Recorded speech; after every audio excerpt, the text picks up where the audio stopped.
ngir yombalal leen seen accès Dakar Buzz daal dinañ leen di indil application bi waaw kay jëlal sa téléphone dugg Play Store wala App Store daal di fay tapé Dakar Buzz nga gis sa flèche boobu di la indiquer installation bi nga daal di fay cliquer. léegi jeex na am nga sa application Dakar Buzz ci sa biir téléphone saa soo fa duggee rek mën na am bépp xibaar boo soxla moo xam diine tàggat yaram fait divers people politique wala société ak i tamit ay entretien yu mucc ayib. yow mu amagul application bi dawal gaaw jël sa téléphone télécharger sa application Dakar Buzz sur Play Store wala App Store. sama maam ñu déggaat leen ci coow maam da nga weex dunq wala fan yi déggaat nañ leen ci coow parce que def na benn commentaire je rappelle aux téléspectateurs def na benn commentaire à travers benn commentaire bu mu def ci réseaux sociaux yi di wax ne sa bés dina ñëw ci biir commentaire boobu sax gis nañ ki nga xam ne mooy Kocc mooy ki nga xam ne kenn xamul kan la kenn xamul fu mu dëkk genre fantôme la. wane góor da ngay taxaw affiché waaye laqatu kenn xamul kan la mu wax aussi yow xam na la bu baax te soo moytuwul sa bés dina ñëw muy ñaari ba ma juddoo ba léegi lu mu xam ci man Kocc la xamul na génn lépp bu ko deful baalu ma ko àdduna ak àllaaxira li mu xam ci man bu ko génnul jàppoo ne risque la maam li ngay wax déedéet Kocc dangereux na de na génn lépp xanaa mu fen sos comme garangu waaye lu mu xam yëpp waaye na génn lu mu génn na am preuve de bu ko defee lan moo ci topp parce que finalement émotion bi dafa xawoon na rëy bi ñu woowee Calista nii laa ko defee woon aussi ci diggante maam góor ak góor gi Njaay bu Tëngéej ak maam góor suñu ñaari artistes lébu yooyu noonu nii laa leen woowee woon téléphone ñu waxtaan ba juboo ñu comprendre ante ànd ñoom pour liggéey sax Tëngéej ci échéance yi di ñëw donc actuellement nag sénégalais yëpp li ñuy laaj pour bu ñu delluwaatee ci sujet bi mooy pourquoi année yi passé yëpp mën nañ wax 2 à 3 ans Jamra suñ ko déggee rek ci showbiz bi la ay am na ay yeneen affaires yu fi am mais duñ ko dégg lu ci mel ni par exemple les viols faits aux femmes agressions yi yeneen ak yeneen pourquoi duñu dégg Jamra les cas sociaux yi nga xam ne moo ñuy interpellé ñu jóg taxaw ci wala wax ci wala am ci xeex wala sax lu mel ni courant bu yokku bi nga xam ne sénégalais yëpp ñu ngi koy xeex. waaw sénégalais yi wax loolu dama leen di ñaax ñuy góorgóorlu di def ni nga def yow Ahmed maanaam nekk à jour dans l'information nekk à jour dans l'actualité sociale rahmatullah alayhi Mouhamadou Lamine Bara Mbacké yal na yàlla yokk maqaamam ak leeram am na bés ñu seeti ko booba foofu fi Jurbel dafa amoon benn sëriñu daara bu def acte bu ñaaw mu nekk gàcce pour la umma islamique dafa violé 6 talibé 6 ba mu defee loolu ñun ñu dal di jóg bëgg a jàmmarloo ak moom ci yoon waaye comme que ci njabootu sëñ Baara la ñu dem benn jawriñam bu ñuy wax Mbay Juuf mooy doon si secrétaire particulier mi la bokk moo ñu introduire woon waaye dañu tàmbalee wax rek bàyyiwuñu sax ñu eggali mu ne déedéet nañu bàyyi yoon dem ba jeex bu yeboo muy sëriñu daara moo waroon joxe le bon exemple loolu ñun dox nañ ko xam nga am na ñuy wax naan Jamra du wax ci viol yi du wax ci njombe yi yenn sëriñu daara yi def benn ngoog ba ñu jógee ci loolu am na loolu yàgg na à 2015 je crois. waaw man ci at alors passé ci même période bi ci même période bi Hela Wardi benn écrivaine tunisienne bind na fi livre bu yéeme di yàq ngën ji mbindeef Seydina Mohamed loo xam ne teggin mayewul ma di ko répété fii 364 pages d'injures de blasphème et de sacrilège ñëpp noppi ñëpp laa wax nag livre bi commencé di def ay danger ci dëkk bi ndax xam nga yow en tant que jullit yaakaar ngeen ji mi def boo gisee ku koy ñàkkee teggin xëy na dana la metti mais après tu sais à quoi t'en tenir nga ànd ak sa sago xëy na man noonu keneen noonu mais est-ce que ça va être le cas de tout le monde bu doon livre bi wasaaroon na ci dëkk bi su boobaa attan ngaa gis ku xaalu fexe ba xam librairie bu koy jaay mu ñu dem def fa musiba taal ko wala faat fay bakkan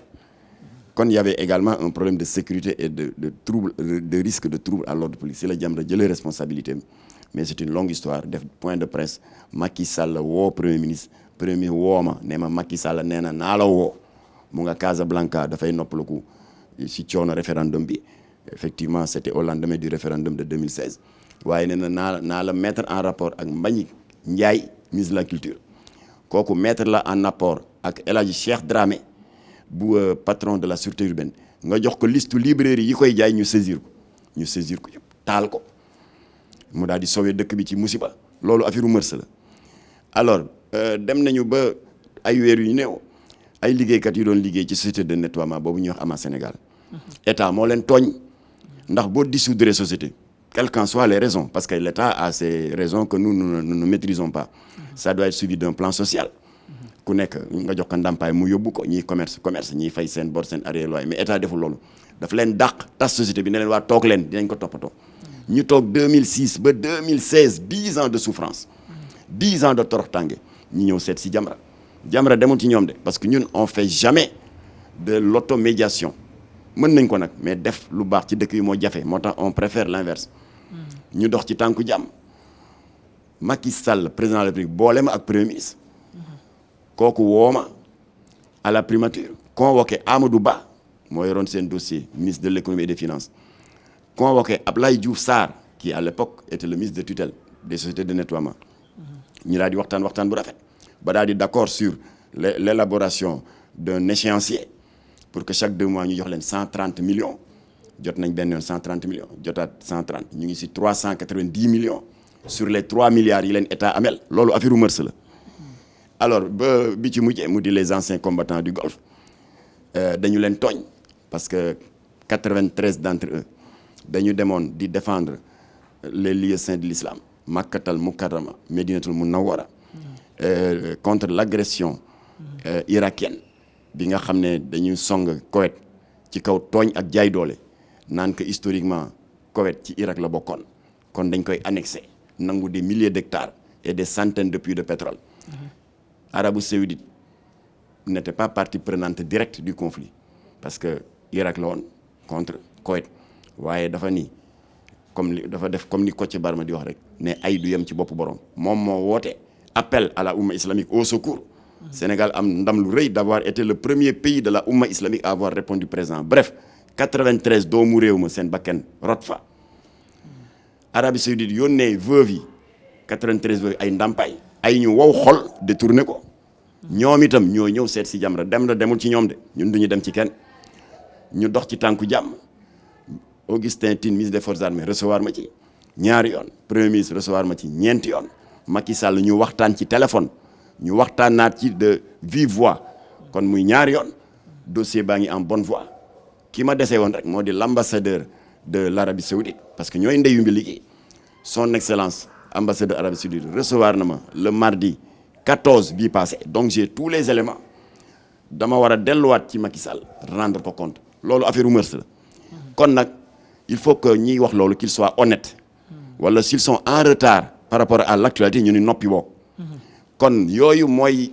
action yi gën a fës ci affaire Jamra waaye nit ñi balaa ñoo retenir dara rek nga wax waxi slip wala waxi rangu ñu ne Jamra jógati na te fekk loolu c'est le cadet de nos soucis voilà kon nag Jamra ngi continuer dans cette lancée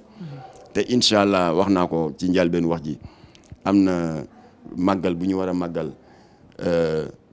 la naissance de Jamra parce que ñu ngi ko créé woon en février 83 kon nag février bii di ñëw ci la ñuy màggal suñu fanweeri at ak juróom-ñaar 37 ans de combat et de réalisation concrète de combat contre la dégradation des mœurs et de combat pour la protection de nos valeurs et la protection de la santé mentale et morale des enfants et pour la sauvegarde de l'image de la femme alors su boobaa nag ci biir année bi dinañ fexe baral suñu loxo ñu ngi koy bind mais léegi mu pare dinañu génn un livre bilan waaw bu boobaa ngeen gis ne waxi mœurs c'est marginal kon Jamra am na une posture boo xam ne dépassé na foofu incha allah. laaj bi muy tëjee yow lay concerné directement malgré su fekkee ci Jamra la bokk lan moo tax yow rek c'est-à-dire Jamra dafa mel ni benn nit la muy maam Makhtar Gueye sama maam moom la ñuy tudd bu menace jotee moom la ñuy menace bu xas jotee moom la ñuy xas bu Jamra jógee moom rek la ñuy gis mais ñeneen ñi anañu lu ñuy xaar pour tontu la wala waxal la Imam Massamba Diop ci interpellé non ñoom ñëpp laa interpellé parce que man du ma nangu à chaque fois man sama maam rek la ñuy tudd coow lu am sama maam la ñuy wax sama maam dafa finalement moom moo wex donc yeneen membre Jamra yi ana ngeen dee leen génn di wax. Alors tu es interpellé en tant que responsable moral de Jamra. waaw et en tant que président exécutif de Jamra. xamuñu ko sax waaye nag je dois reconnaître que. gis nga très souvent.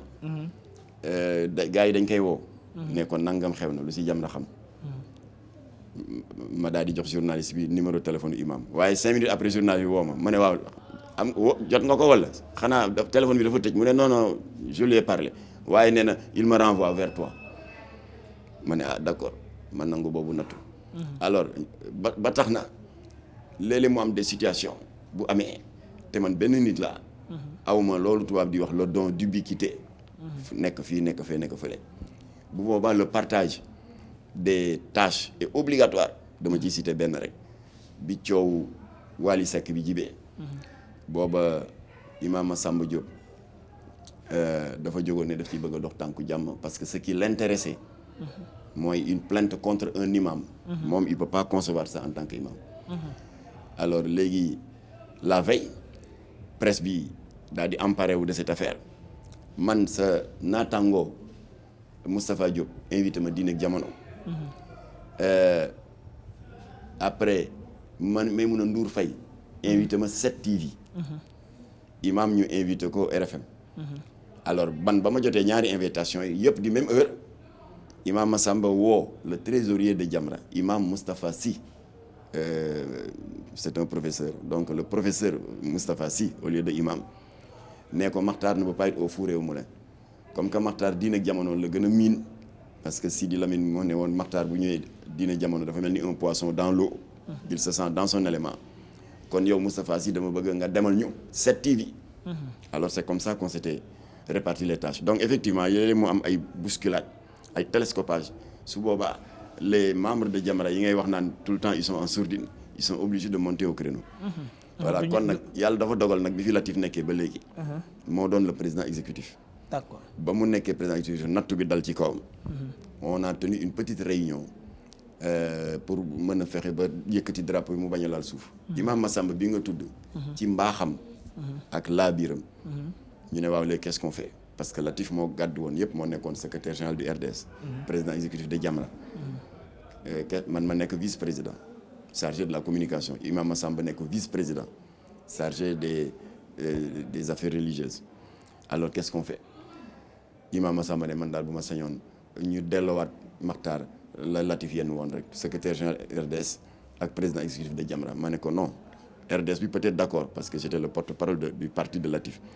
mais président exécutif de Jamra non parce que as gor kenn du la jox lépp nga jël lépp.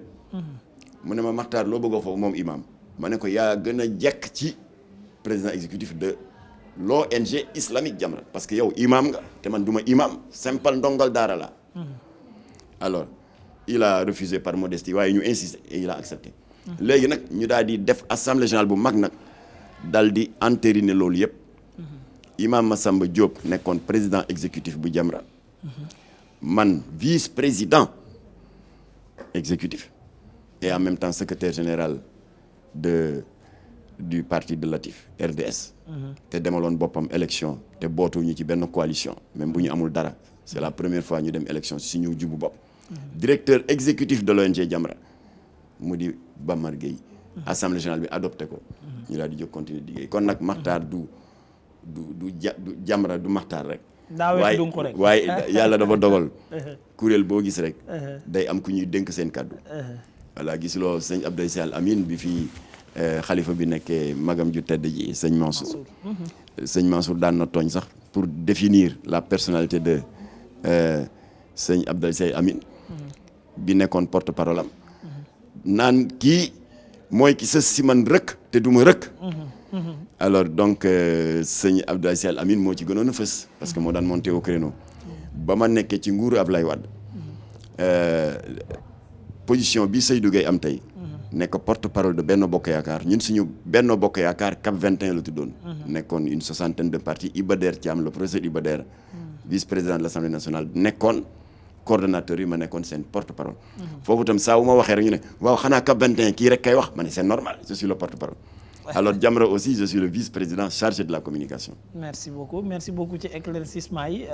waxtaan nañ lu ëpp waxtu ak genn wàll di jéggalu ci temps bi ma la fi téye mais jaroon na ko parce que waxtaan nañ fi ba dox fi jàmm ci loo xam ne naroon naa indi ñagas-ñagas ci sa diggante ak sa sët muy Callistaas yi waxtaan nañ fi aussi li nga xamante ne nii moom mooy rangu comme bi may wax ci commencement bi coowal rangu li jël naa ko rangoo ko ba waxtaan nañ ko ba lépp leer ci bopp Sénégalais yi ñuy xaar plainte bi nga xamante ne nii ànd nga ceeg say couleur yu baree bari yu la ciy jàppale fu muy mujj fi ak ayu bés dinañ leen ko digtal ci Dakar Buzz donc mu nekkoon suñu émission bi nga xam ne moom mooy man ak moom Mame Boye ma bàyyi la nga tàggatoo ak ñi lay seetaan nuyoo ak sénégalais yi ñu daal di yëkkati jotaay bi. waaw tàggatoo bi day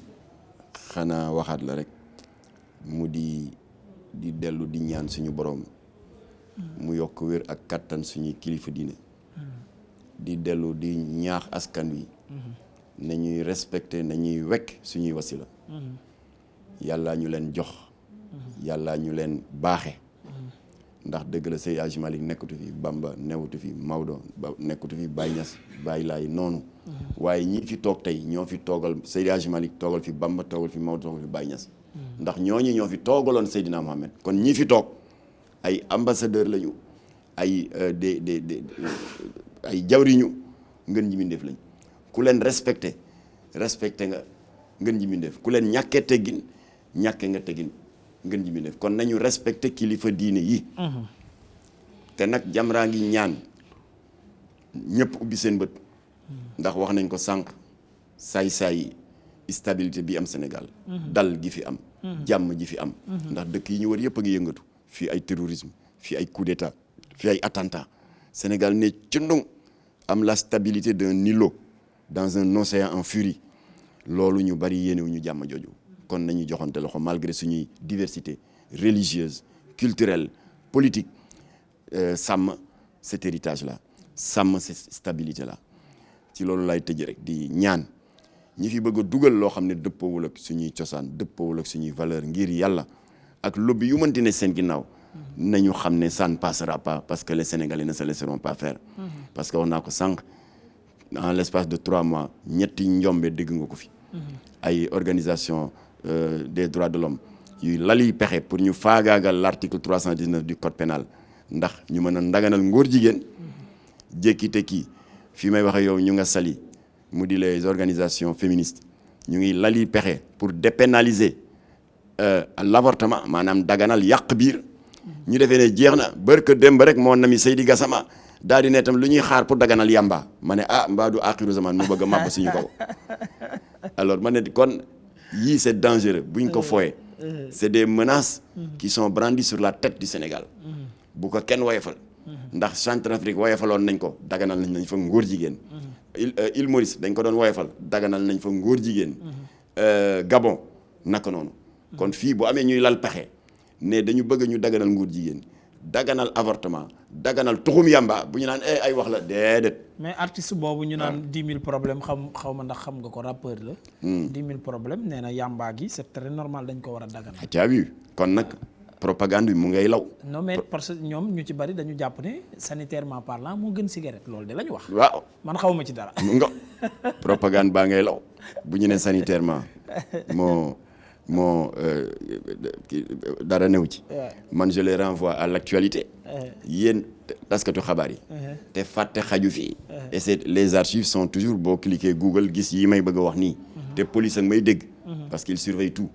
lii may bëgg a wax c'est dans les rapports officiels de police mois de mars 2017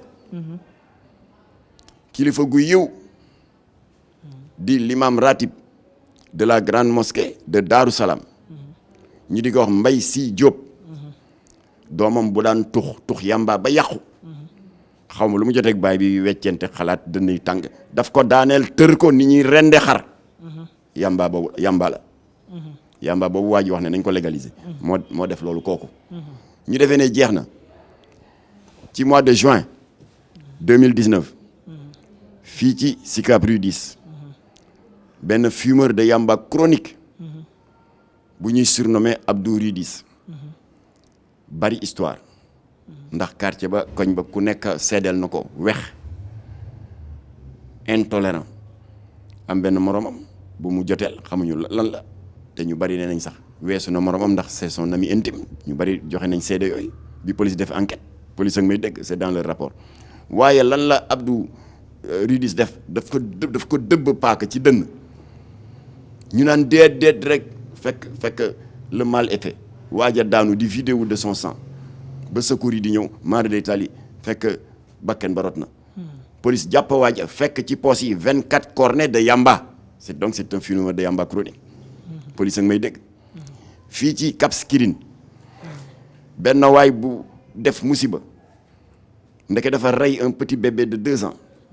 ndeke jarbaat la ci moom wala cousine ba police ñëwee jàppe ko ci rapport d'audition bi lan la déclaré lu tax nga rey kii innocente mënagul sax wax mënagul daf def lu tax nga rey ko mu ne dama ko jaawale woon ak lapin maanaam njombar loolu nag la Seydi Gassama ne yamba joojee nañ ko daganal fii moo tax ma ne mbaadu axiru zaman mooy bëgg xëpp ci suñu kaw parce que yamba joojule boroom xam-xam yi nee nañu tooke bi nekk ci biir maanaam principe actif bi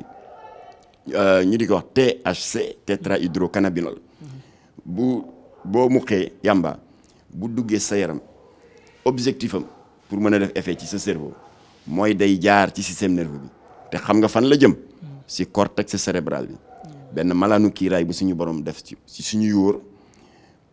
neurobiologiste yi ne c'est le siège de la mémoire et de la sélection comportementale loolu li muy tekki mooy yow Ahmed wala man ba ñu nekkee ay tout tànk valeurs yi suñuy wayjur am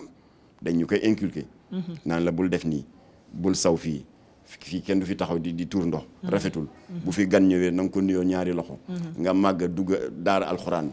ñu xamal la xaala laaw yàlla nee na xaala rasulullah nga dem ba egg à la vie adulte dugg école dem lycée dem université ñu jox la les bases de la bonne conduite citoyenne citoyen waroo di tëfli ci mbedd mi waroo di def nangam di brûler feu rouge nga dem ba accéder à la vie adulte nga xam les interdits sociaux yooyu yëpp ndekete cortex bi moo koy enregistré moo tax ñun ñu am un comportement basé sur le bon sens parce que cortex cérébral bi moo nekk le siège de la sélection comportementale THC bi nekk ci yamba bu duggee ci système nerveux bi cortex ba lay anesthésier moo tax su boobaa boroom xam-xam yi ne bu boobaa le lâche le timide devient audacieux et le lâche devient courageux mais en même temps it notre humanité disparaît mooy yi ma wax léegi police nee na day intervenir ci ay crimes ay meurtre mais léeg-léeg ñu xool ñaawin bi ñu reyee nit ki ñaawin bi de manière barbare et sauvage ñoom dañu naan est-ce que ki doon def lii nit la man leen du woon nit de jëmma jeefa ne woon mais son cortex est mort son cortex a été tué par le yamba alors yamba jooju nag Seydi Gassama na nga ci ñu ci musal rek dimbali ñu ci bu ko fi kenn daganal kon yal na yàlla dàqal Sénégal seytaane yal na yàlla def ci réew mi jàmm te làqal ñu Sénégal fu yàq yeggul asalaamaaleykum wa rahmatullah tëj nañu waxtaan wi ci li nga xamante ne ni moom mooy déclaration wu Seydi Gassama boobu jëm ci wàllu yamba man aussi ma leen di jox dig daje ci beneen waxtaan bi ñu mel ci Dakar Buzz mi nga xamante ne moo leen di fekk ku nekk fa nga nekk jox la ak ñi nga nekkal li gën ci yow di leen jox dig daje ba beneen yoon ci man ak moom am aw ngir yombalal leen seen accès Dakar Buzz daal dinañ leen di indil application bi waaw kay jëlal sa téléphone dugg Play Store wala App Store daal di fay tapé Dakar Buzz nga gis sa flèche boobu di la indiquer installation bi nga daal di fay cliquer léegi jeex na am nga sa application Dakar Buzz ci sa biir téléphone